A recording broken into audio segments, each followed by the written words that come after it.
Family is the basic unit of society. This is the most essential component of a family. A home is where a family lives. It may be alternated to the word house, but the house is more appropriately referring to the material structure, whereas home refers to the intangible things that bind together the family members.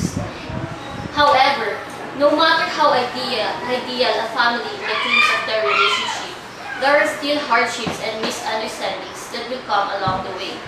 It is just part of any relationship anyway. But the sad part is when one of the family members gave up and the others have no choice but to accept and let go. Thus, the family starts to be broken. The problem on broken families keeps on growing. When separation just happened, the affected parties that we consider are the adults or those who have separated. This is because they are the primary people involved in it. Some may commit suicide or some just live with their new partner. But when we try to look at it, and in the long run, the impact of separation can be seen on the children of those who have separated. Children often try to stop the divorce of their parents, but there are many who seem to accept it at first. These who seem to accept it may even tell their parents that they are happy about the divorce. This is not necessarily the case, as one can see if he or she spoke with the child for a while. There are many things that divorce does to a family, and there are many things that it does to a child. These effects are rarely positive or helpful depending upon the family's prior situation. Divorce has many negative effects on the psychological and social aspects of the child's life.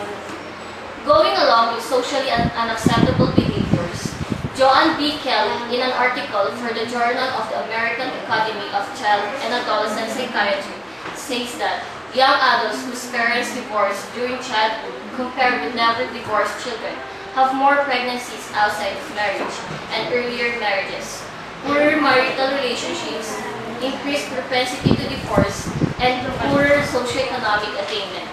The divorce itself has impacted the way that young adults view their relationships.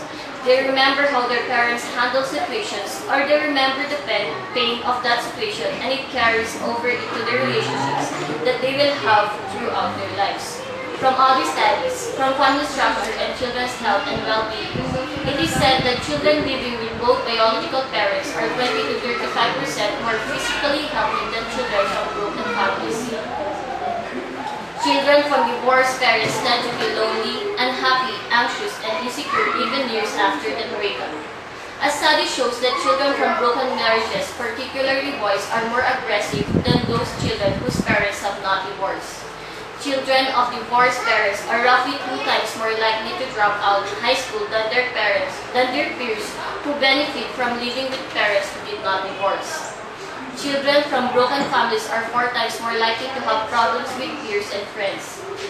Children of divorce are at greater risk to experience injury, asthma, headaches, and speech defects than children whose parents who have remained married.